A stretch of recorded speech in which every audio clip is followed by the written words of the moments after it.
Estas 5 comisiones, o más bien arranco por el tema teórico, no voy a tratar de no repetir lo que ya han dicho los colegas, es porque es una comisión de la verdad, y yo creo que hay 3 razones fundamentales. Como ya lo dijeron los colegas, la verdad es un elemento de dignificación de las víctimas, recuperación de la dignidad de las víctimas y de transformación de la sociedad. Contribuye a la lucha contra la negación y creo que fue uno de los elementos más fuertes, o es uno de los elementos más fuertes que queremos analizar, sobre todo con las víctimas de Estado, y es romper ese negacionismo que ha habido frente concretamente a los crímenes de Estado, y lo vamos a ver en las comisiones que vamos a analizar. Y refleja las causas y los mecanismos que posibilitaron los abusos. Las comisiones de la verdad tienen una particularidad muy interesante, y es que desbordan esa verdad basada en hechos puntuales que nos permiten simplemente perseguir a un perpetrador y nos permiten evidenciar conductas, lo que llama la Fiscalía conductas de macrocriminalidad o patrones de macrocriminalidad, que implican en este caso al Estado y en la mayoría de casos. Esto es simplemente para que veamos la dimensión doble que tiene el derecho a la verdad. Desde el conjunto de principios actualizados para la protección y promoción de los derechos humanos de Naciones Unidas, se ve una doble dimensión del derecho a la verdad. Por un lado, el derecho a saber que tienen las víctimas y sus familiares, el derecho individual, pero además el derecho a la verdad dentro de la dimensión colectiva, que es que cada pueblo tiene el derecho a conocer la verdad, a generar un relato común de su historia en aras de no repetirla. Esto no es, si bien esto es un reto para nosotros, en el mundo ha habido otras experiencias. Entre mediados de los 70 y hasta más o menos 2009 estamos hablando de 40 comisiones en el mundo, en todo el mundo, que han tenido aciertos, errores y que tienen unas lecciones aprendidas que para el caso de Colombia podemos aplicar. ¿Qué tienen en común la mayoría de las comisiones? Son oficiales, como ya lo vimos, en algunos casos son extraoficiales, son por ejemplo las iglesias o las organizaciones de derechos humanos las que las impulsan, pero en la mayoría de los casos son oficiales. Nacen de un proceso de paz, nacen del Parlamento, nacen de un decreto presidencial. Tienen una temporalidad definida, y esto es importantísimo tenerlo claro, como ya lo dijeron los colegas, para acotar nuestras expectativas, pero también para ser muy estratégicos en lo que queremos presentarle a la comisión. Tienen un carácter no judicial, y eso representa obviamente un obstáculo si lo creemos así, pero claramente nos permite, como ya les dije, abordar el derecho a la verdad de una forma más amplia. Indagan sobre una constante abusos contra los derechos humanos, infracciones al derecho internacional humanitario. La mayoría concluyen con un informe final, y ese informe final obviamente tiene unas recomendaciones puntuales. Para eso es una comisión. ¿Qué tienen de diferente? La legitimidad de su composición, y lo vamos a ver por ejemplo con el caso peruano. No todas las comisiones o no todos los comisionados más bien gozan de legitimidad. Hay comisiones, por ejemplo en Perú, donde hubo un militar que hizo parte de la comisión, obviamente eso resta legitimidad, y ahí recupero un poco los elementos que mencionaba Federico, y es cuál va a ser nuestra injerencia en la selección de esos comisionados, porque ahí depende obviamente la legitimidad de esa comisión. Ahí entro al segundo punto, que es participación de las víctimas de principio a fin, y estoy hablando desde la selección de los comisionados hasta la implementación real de las recomendaciones de la comisión. La movilización pública, y esto es importante, lo sabemos todos, la guerra en Colombia se ha dado sobre todo en la ruralidad, y eso quiere decir que las ciudades están totalmente desconectadas del tema de la guerra, lo vimos el 2 de octubre de hecho. Las comisiones de la verdad, en mayor o menor medida, generan una movilización pública que lleva a reconocerse como sociedad, a mirarse frente a un espejo para mirar qué fue lo que nos pasó como sociedad. Eso es responsabilidad obviamente de la sociedad civil y del manejo que le den los medios de comunicación.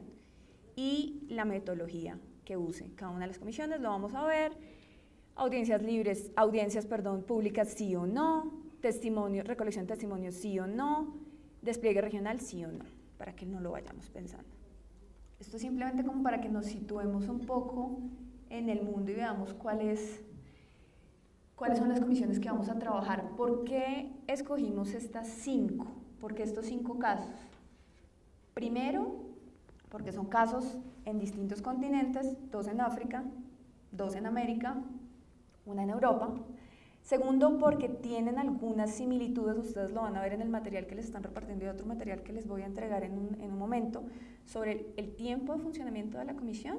La mayoría de estas tienen un tiempo de funcionamiento parecido al que va a tener la colombiana, un periodo de investigación similar y un número de comisionados similares. Vamos a ver primero la Comisión de Investigación de Alemania, que es del 92, están organizadas en orden cronológico, la Comisión de la Verdad y Reconciliación de Sudáfrica, del 95, la Comisión para el Esclarecimiento Histórico de Guatemala, del 97, la Comisión de Verdad y Reconciliación del 2001 y finalmente la Comisión para la Reconciliación Nacional del 2002. Si se dan cuenta, la mayoría de estas tienen una palabrita en común: reconciliación, y también ahí es un poco para que nos vayamos pensando si realmente las comisiones de la verdad le aportan a la reconciliación y cómo. Voy a centrar mi presentación en 3 temas: el contexto en el que surgieron estas comisiones de la verdad para que entendamos un poco la disparidad que hay, la metodología y los resultados de cada una de estas comisiones. Vale decir que aquí, en este contexto, vamos a ver 3 tipos de comisiones distintas. La de Sudáfrica, por ejemplo, viene del tránsito de un régimen de apartheid, que es un régimen antidemocrático y de segregación racial, básicamente, a un tránsito de una democracia inclusiva. Las segundas, que son Alemania y Ghana, surgen como parte de un tránsito de regímenes autoritarios a regímenes democráticos, clásico.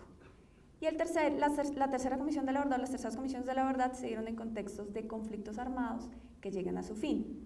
En Guatemala viene de un acuerdo de paz y en Perú, como ustedes saben, viene de la destitución del presidente Fujimori, pero no se firma, no hay unas negociaciones de paz como tal previas al establecimiento de la comisión de la verdad. Entonces aquí voy a ir muy rápido sobre el contexto histórico. En Sudáfrica, entre el 48 y el 92, hubo un régimen, como les decía, de segregación racial, el apartheid, en donde una minoría blanca de alguna manera negó los derechos de participación política, derechos sociales a una mayoría negra. En este marco, obviamente, hubo unas fuerzas rebeldes, a una exclusión, obviamente, de los partidos políticos de la población negra fueron proscritos y en ese marco surge una rebelión de esas fuerzas. Obviamente, en ese conflicto hay violaciones a los derechos humanos, homicidios, torturas de lado y lado. Bueno, aquí me devuelvo un poquito. Con el fin de la Guerra Fría, cae este régimen del apartheid se ve enormemente cuestionado y debilitado. Nelson Mandela estaba encarcelado en ese momento, es liberado, van a elecciones, es elegido presidente y en ese contexto se plantea una comisión de la verdad. Hay una división racial enorme, hay una segregación enorme, blancos versus negros, y el objetivo es reconciliación. Vamos a volver a ser una sola sociedad, vamos a reconciliar Sudáfrica. Y vamos a ver que con ese fin de reconciliación, la Comisión de la Verdad de alguna manera presenta grietas en temas metodológicos. En Guatemala veníamos de un conflicto armado interno, fuerzas insurgentes contra fuerzas del Estado. El Estado utilizó la estrategia de tierra quemada, que era básicamente arrasar con las poblaciones que eran la base social de la insurgencia, con una focalización clave en el pueblo maya. Después de una negociación de 10 años entre el gobierno y la URNG, se desmoviliza la guerrilla, se firma la paz y en el marco de esos acuerdos se establece una comisión de la verdad. En Perú, por otro lado, también había una guerra interna entre grupos insurgentes, Sendero Luminoso y el Movimiento Revolucionario Tupac Amaru versus el gobierno de Alberto Fujimori. Sabemos que Perú venía de una tradición de dictaduras y Alberto Fujimori desborda estas violaciones de derechos humanos con el impulso de grupos paramilitares. Este gobierno cae básicamente por escándalos de corrupción, es destituido y el presidente interino decide hacer una comisión de la verdad. Y finalmente en Alemania nos volvemos muchísimo del tiempo, estamos hablando final de la Segunda Guerra Mundial, Alemania pierde, los aliados se dividen Alemania. Uno de los aliados, que era la Unión Soviética, toma Alemania del Este e impone un régimen de dictadura, una dictadura socialista. En ese marco, esa dictadura socialista empieza a ejercer una represión fuertísima contra la población de Alemania del Este, espionaje, restricción de libertades y, por supuesto, orden de disparar a todos aquellos que quieran cruzar al otro lado del muro de Berlín. Cae el muro de Berlín en el 89. Bueno, aquí estamos hablando de aproximadamente 1000 personas que fueron asesinadas directamente por los soldados que estaban apostados en el muro. Cae el muro y se decide hacer una comisión de la verdad para estudiar concretamente las violaciones del Estado a sus ciudadanos en el marco de este régimen dictatorial. Ghana logra su independencia en el 57, estamos hablando bastante tarde, pero después de eso lo que tenemos son 35 años de golpes de Estado y dictaduras militares. Durante esos regímenes hay violaciones masivas a los derechos humanos. Finalmente, este país retorna a la democracia en el 92 y solamente 10 años después se decreta o se piensa que es necesaria una comisión de la verdad. Ya ha habido, digamos, todo un periodo de transición para la implementación de esta comisión de la verdad. Listo, entonces ahora vamos a lo sustantivo. Sudáfrica. ¿Cuál era la tarea de la Comisión de la Verdad sudafricana? Investigar los crímenes que se cometieron durante el régimen del apartheid. Y esto es importante tenerlo en cuenta. ¿Por qué? El mandato, obviamente el mandato es muchísimo más grande, tenía dentro de sus fines reconciliación, pero investiga los crímenes en el marco del régimen del apartheid, no el régimen del apartheid como tal, que se consideraba legal. La segregación racial era legal. Eso quiere decir, y por esto ha sido muy criticada la Comisión de la Verdad sudafricana, y lo vamos a ver, es la Comisión de la Verdad no investigó las conductas de segregación que no implicaron violaciones a los derechos humanos. El despliegue regional, básicamente la oficina eran 4 oficinas regionales y su trabajo se dividió en 3 comités. Y aquí vamos a ver que esta comisión, de alguna manera, porque no había una experiencia previa, se le cargaron cosas que afortunadamente dentro del sistema integral están en otros mecanismos. En este caso había 3 comisiones: la Comisión sobre Violaciones a los Derechos Humanos, que era básicamente la comisión que investigaba, que recogía los testimonios; el Comité sobre Amnistía, que era básicamente el que llamaba a los perpetradores a declarar y decidía ahí o no amnistía. Ya vamos a ver un poquito más en detalle las amnistías; y el Comité sobre Reparaciones y Rehabilitación, que era el que recomendaba cuáles eran las reparaciones que debían dárseles a las víctimas. Aquí también hubo todo un debate porque basado en este trabajo de la comisión se decidió quién era y quién no era víctima. Entonces lo que vamos a ver aquí es una mezcla entre la JEP, la Comisión de la Verdad y la Unidad de Víctimas. Aquí hubo una enorme participación de la sociedad civil. La sociedad civil tuvo participación desde la elaboración del mandato.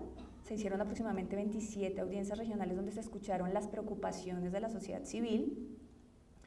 Sale el mandato, se postulan comisionados, finalmente es una minoría quien la escoge, pero digamos que la sociedad civil tuvo la oportunidad de opinar, de postular y de opinar sobre esos comisionados. Ya cuando entra en vigor la Comisión de la Verdad, hay audiencias públicas por todo el país y aquí hay un fenómeno de catarsis colectiva donde las víctimas cuentan lo que pasó y en el marco de la solicitud de amnistía los perpetradores van a declarar, cuentan también con detalle qué fue lo que pasó y si decían la verdad, primero, toda la verdad, si probaban que el crimen tenía fines políticos, y ahí es un poco más complicado saber, podían hacerse a la amnistía. Estamos hablando de 7000 solicitudes de amnistía aproximadamente, de las cuales la comisión aceptó aproximadamente 2000, 2500 y de esas 2500 se otorgaron aproximadamente 1100. Se realizaron audiencias específicas para ver cómo fue la participación o cuál fue el rol en todo esto, por ejemplo, de comunidades religiosas, del sistema judicial, de conglomerados empresariales, de los sindicatos, del sector sanitario, entre otros. Entonces hubo unas audiencias temáticas, por decirlo de alguna manera. Esta comisión rompe un esquema y es la difusión. Aquí es el tema de la movilización social. Había difusión por radio, por televisión y por medios impresos. Estamos hablando de todos los medios. Radio y televisión, por ejemplo, diario, al comenzar sus noticieros daban un reporte de lo que pasaba en la comisión. Los medios impresos tenían un reportaje diario. Había un programa de radio de 4 horas contando lo que pasaba, y los fines de semana, el domingo, si no estoy mal, había un programa dedicado totalmente a la comisión. Es decir, esto fue cobertura total de los medios de comunicación. ¿Qué es importante en términos, otra vez para que vayamos pensando cómo plantear y cómo proponer esto? Para el caso del despliegue territorial, miembros del equipo visitaban las zonas previamente, hablaban con la gente, la invitaban a participar de la Comisión de la Verdad, para asegurarse que la gente viniera, básicamente. Ahorita les voy a mostrar un poco cuál era la idea de esas audiencias. Como estaba centrada en las víctimas, había un respeto enorme en términos de mística en estas audiencias. Entonces nos levantamos cuando entra la víctima, todos los comisionados le damos la mano, todos estaban enfocados en que la víctima hiciera su catarsis. Obviamente había momentos muy fuertes que era cuando se encontraba con el victimario, porque en las audiencias tanto los comisionados como las víctimas tenían el derecho de hacer preguntas a los victimarios.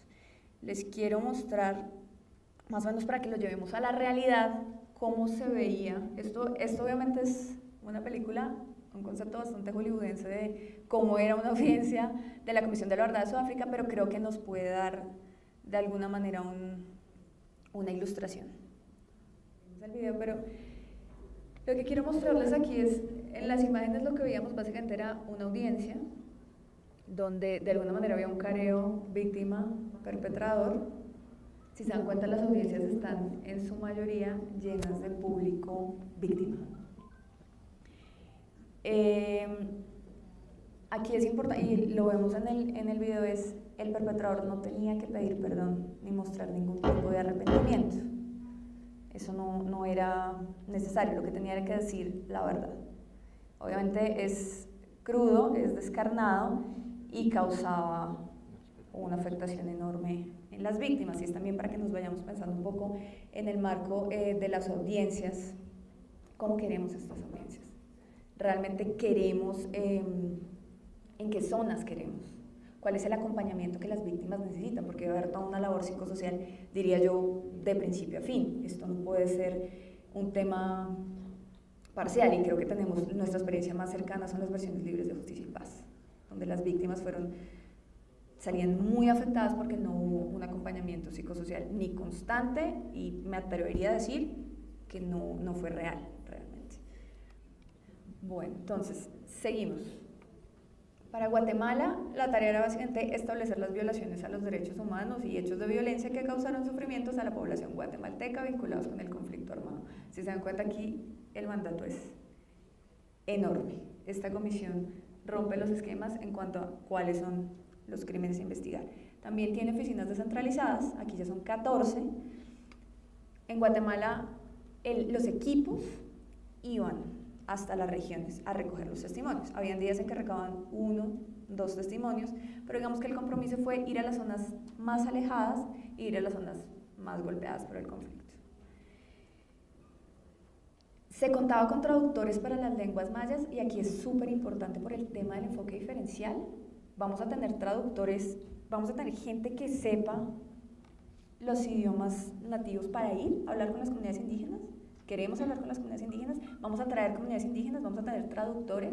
¿Cómo va a ser ese enfoque diferencial? Y se desarrolló una atención psicológica de víctimas a través de organizaciones de la sociedad civil, y esto es importante. El tema de presupuesto, el mismo tema de experticia, no es el mismo que podría dar el Estado al que tienen las organizaciones de la sociedad civil, que tienen un relacionamiento directo con las víctimas, que han trabajado con ellas, que tienen niveles de confianza establecidos, como para que lo vayamos pensando. En Perú, la tarea era investigar las violaciones a los derechos humanos y al derecho internacional humanitario, atribuirles al Estado y a organizaciones terroristas, pero realmente eran al Estado, insurgencia y grupos paramilitares, concretamente esos 3 grupos. Había 13 oficinas regionales, también tuvieron audiencias públicas por todo el país. En esas audiencias se mostraron algunas declaraciones grabadas de insurgentes, pidiendo públicamente perdón. Se trabajó y trabajaron en otros 2 temas, por eso les digo que aquí tenemos una oportunidad. El tema de la desaparición forzada en Perú era muy fuerte. Entonces la Comisión de la Verdad, además de eso, trabajó en un tema, descubrieron algunas fosas clandestinas, pudieron ir en 3 oportunidades, pero digamos que de ahí sale todo un programa para el tema de la desaparición forzada y de la localización de restos, que es muy importante, en convenio con el CICR, igual que acá, y con la Defensoría del Pueblo. Se llevaron también a cabo estudios regionales y estudios temáticos, es decir, la violencia golpea diferente a cada una de las regiones, eso está clarísimo, y hay temas distintos, y aquí viene la otra pregunta. ¿Qué queremos hacer en las audiencias? ¿Queremos testimonios? ¿Queremos testimonios que nos permiten darnos cuenta de cómo funcionaba la criminalidad o cómo funcionó la violencia en una región? ¿O de cómo funcionó la violencia, por ejemplo, contra los sindicatos, contra las mujeres, contra los niños? Y esto también es muy importante, dado que ni en Perú ni en Guatemala había bases de datos previas que nos permitían saber cuántas víctimas existían, cuántas y cuáles eran los principales delitos. Tanto Guatemala como Perú lograron consolidar a través de la recolección de esos testimonios en territorio unas bases de datos que permitieron cuantificar el volumen de la victimización. Víctimas de desaparición forzada, víctimas de tortura, víctimas de homicidio.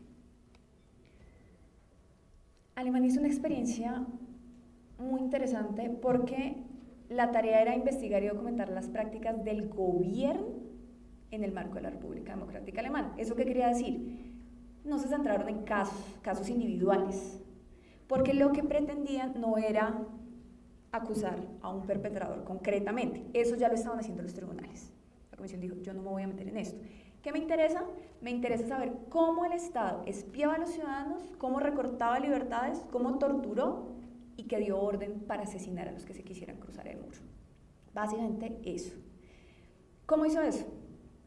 Le pidió a académicos e historiadores que escribieran artículos sobre distintos temas, estamos hablando de aproximadamente 1000 estudios. ¿Con qué? Con el material de los archivos de la Stasi, que era la policía secreta alemana, y eso es muy importante. Esta comisión logró abrir los archivos de la policía secreta, y abrir no solo para la investigación, sino además abrir para el público. Las audiencias públicas fueron para la presentación de esos trabajos temáticos, se escucharon testimonios, pero no fue el eje.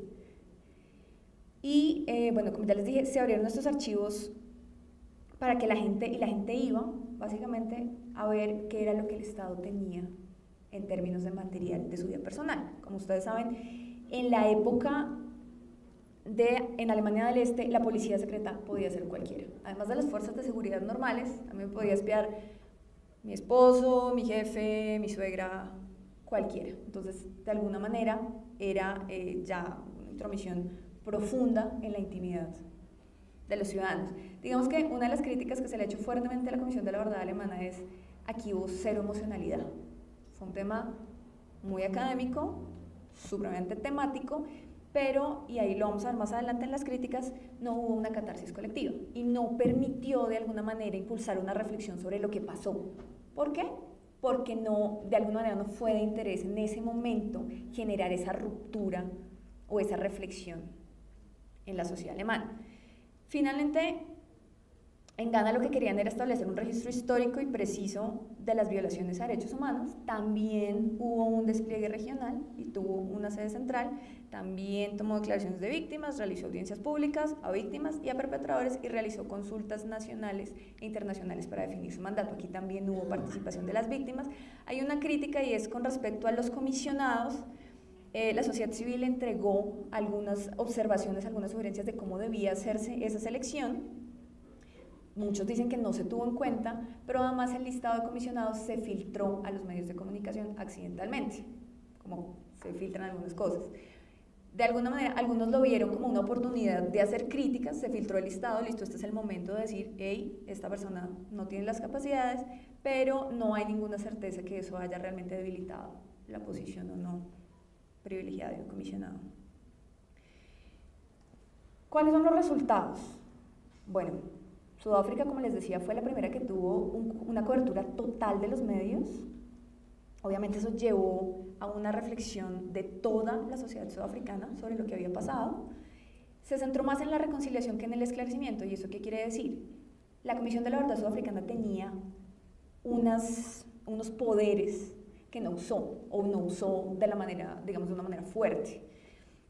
La Comisión de la Verdad Sudafricana podía citar personas a declarar, podía, bueno, es que no sé si esta es la palabra, alguien corríjame, porque yo sé que no es la palabra, pero podía hacer allanamientos, podía llegar pruebas, y no lo hizo en muchos casos por no generar reacciones violentas y por no generar nuevas rupturas, porque finalmente lo que queríamos era reconciliar más que esclarecer, 100%. ¿Eso qué quiere decir? Y también aquí tenemos una crítica a esta comisión, y es, dado que hubo, digamos, un nivel importante de amnistía y que la amnistía no requería un arrepentimiento sincero, aunque obviamente eso es súper difícil de medir, mucho del pueblo sudafricano quedó sintiendo que la impunidad había sido grande. Si ustedes miran, de hecho, los indicadores de violencia en Sudáfrica, se dan cuenta que la mayoría de los ataques son a las propiedades de ricos hacendados blancos. Y eso nos dice un poco que todavía hay un resentimiento importante, porque tampoco, y lo vamos a ver, las recomendaciones de la comisión no se acogieron del todo. Entonces, si no hay voluntad política, si no se acogen las recomendaciones, sí me genera una catarsis, sí me lleva a cuestionarme, pero en términos prácticos de reparación, la pregunta es, ¿qué pasa? No me siento reparada, la violencia sigue latente. Esta comisión, como ninguna otra, estaba facultada para nombrar a los responsables, pero ya vimos que es porque también tenía unas atribuciones judiciales que ninguna otra comisión de la verdad ha tenido.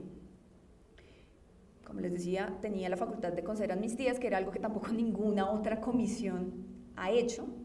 Digamos que era una mezcla entre un tema judicial y un tema de esclarecimiento.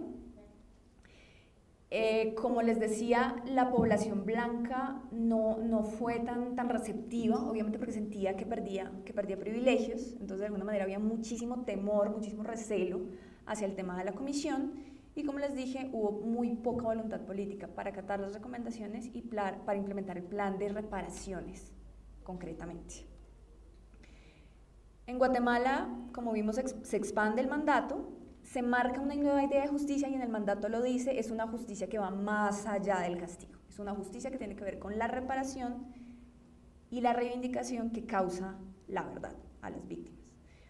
Sorprendió porque en Guatemala se había declarado una amnistía, entonces la comisión no podía allegar pruebas al sistema judicial, no podía nombrar responsables, pero a pesar de eso su trabajo se orientó a probar la responsabilidad del Estado. De hecho, en todas las comisiones que hemos visto, se probó, en el informe final, se probó la responsabilidad del Estado, con o sin nombres de responsables, pero se comprobó que el Estado es el mayor perpetrador. En Guatemala se impulsa la formulación de un plan nacional de resarcimiento. Nuevamente se dan algunas recomendaciones en términos de reparación, también de reparación económica.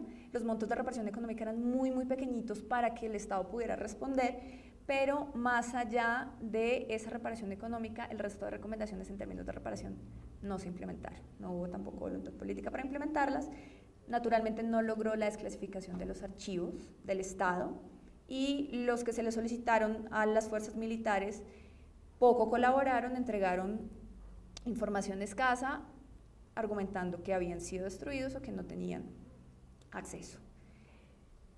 Tanto en Perú como en Guatemala, como les decía, se reconoció que las comunidades indígenas eran las más afectadas. En Perú también se hizo audiencias públicas de confrontación víctima-victimario, pero el gran éxito de la Comisión de Perú fue que se recomendaron investigaciones penales. Y todo ese material se pudo allegar. Quiere decir, eso creo que fueron 43 casos completos que se transfirieron al sistema judicial. Se generaron algunas respuestas en términos de reparaciones, como les decía, se generó un plan de exhumación y eso es importantísimo, y se generó un tribunal de derechos humanos. Complicado, las víctimas después de llegar sus testimonios en algunos casos fueron detenidas por fuerzas de seguridad del Estado y hubo amenazas tanto contra el presidente de la comisión como contra sus miembros, hasta años después de ese trabajo. Bueno, pero no tenemos sonido. Esto también es un video de las audiencias públicas de la Comisión de la Verdad de Perú. Como les decía, en tanto fueron las comunidades étnicas las más afectadas, había traducción simultánea permanente de los testimonios. Ay, me perdí acá.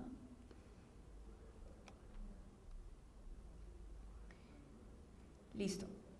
En Alemania, como les dije, en tanto se centró en comprender la criminalidad del Estado, digamos que generó debates en términos políticos. Esta es una comisión que fundó el Parlamento, entonces genera unos debates políticos que permiten hacer unas reformas concretas. Se dice que está orientada hacia las víctimas, pero no orientada hacia las víctimas desde el entender de otras comisiones. Esta fue una comisión que se dio previo a Sudáfrica, entonces digamos que no tenía ese gran paradigma de la comisión sudafricana que otras comisiones han venido implementando. Esta comisión fue criticada porque no tenía la posibilidad de citar perpetradores, como les digo, eso ya lo estaban haciendo los tribunales. Fueron citados perpetradores a declarar, pero obviamente por el miedo que tenían a ser enjuiciados posteriormente, no se acercaron a declarar. Fue una comisión, como les dije, muy académica, muy técnica y no invitó a la sociedad civil a debatir. Eran 18 tomos, si no estoy mal, entonces tampoco permitió un acceso, digamos, masivo. Y se perdió una oportunidad importante para hacer esa reflexión. Y no generó un debate público sobre la dictadura. En el caso de Sudáfrica, por ejemplo, también se ha criticado, el informe solo está disponible en inglés, cuando en África se habla una multiplicidad de lenguas, entonces también es un poco la restricción de acceso a los hallazgos del informe. En Ghana, digamos que las audiencias tuvieron un impacto importante con un pero, y es que había unos careos víctima-victimario, y eso lo vimos también en nuestra experiencia de Justicia y Paz. En muchas ocasiones la audiencia estaba orientada a que el victimario de alguna manera preguntara a la víctima por qué se le estaba imputando, lo cual generó unas consecuencias gravísimas para las víctimas, que casi se sentían más bien ellas en el banquillo del acusado. La mayoría de los perpetradores que asistieron a estas audiencias no aceptaron ningún tipo de responsabilidad, ningún tipo de culpabilidad.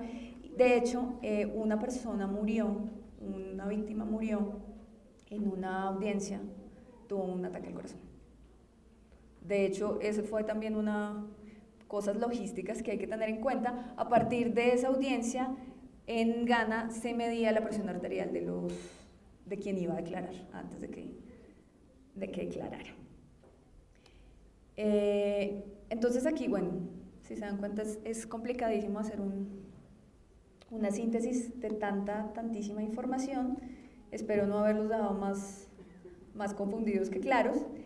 Sin embargo, quiero hacer algunas reflexiones finales, y es para que nos hagamos estas preguntas. Y es, primero, ¿cuál es el potencial catártico de las audiencias públicas realmente en términos de la reflexión y de mirarnos al espejo como sociedad en Colombia? Lo hablábamos, la verdad, no es que la verdad no se sepa, es que no la hemos interiorizado adecuadamente. Y aquí también viene un tema: ¿cuál es el papel de la sociedad civil y cuál es el papel de los medios de comunicación en este tema? ¿Cuál es el riesgo de revictimización? Además, en términos de obstáculos de acceso para las víctimas. Si va a haber una territorialización, ¿dónde va a ser? ¿En las ciudades principales? ¿En los territorios más victimizados? ¿En los territorios donde hay casos emblemáticos? ¿La comisión va a ir hasta la gente o la gente va a tener que ir hasta la comisión? Eso implica obviamente un tema logístico en términos de costos. ¿Cuánto me cuesta a mí salir de aquí a las 5 de la mañana, tomar un bus, irme sin desayuno, llegar allá al mediodía, que esté cerrado, que no me atiendan, y devolverme a mi casa sin desayuno, sin almuerzo, sin cena, sin dinero y sin declarar? Entonces ahí hay que ver un poco también cuál es la integralidad del sistema para que el sistema pueda atender adecuadamente y orientar a esa víctima. ¿Cuál es el rol de la sociedad civil frente a la participación? Y lo decían también los colegas. ¿Cómo va a ser esa participación? ¿Solo espero que vayan todos los 8 millones de víctimas a rendir testimonios? Es una expectativa irreal. Tenemos ya unos casos que queremos remitir. ¿Qué es lo que queremos remitir? Por ejemplo, en el caso de las ejecuciones extrajudiciales. ¿Tiene o no tiene sentido que yo remita los casos a la comisión? ¿Qué es lo que yo voy a remitir a la comisión? Que será una información distinta a la que voy a remitir, por ejemplo, a la unidad de búsqueda, que es una información distinta a la que voy a remitir a la JEP.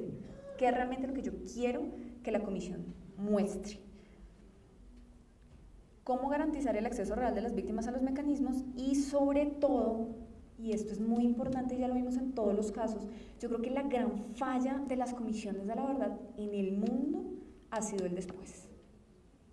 Tenemos verdad, me genera catarsis sí o no, tenemos un informe, ¿y qué pasa después? ¿Cuáles son los mecanismos de seguimiento? Y en esto sí, la sociedad civil tiene un papel. Como decía aquí lo que respondió Federico, ¿cuál es la estructura? ¿Hay en términos de estructura claridades? No, yo creo que tampoco hay muchas claridades en términos del mecanismo de seguimiento. Entonces también, ¿cuál es la incidencia que podemos tener como sociedad civil en la configuración de ese mecanismo de seguimiento en términos reales, para que las recomendaciones de la Comisión de la Verdad sean vinculantes, sobre todo en términos de reformas institucionales, que yo creo que es una de las deudas más grandes que se tiene en el país?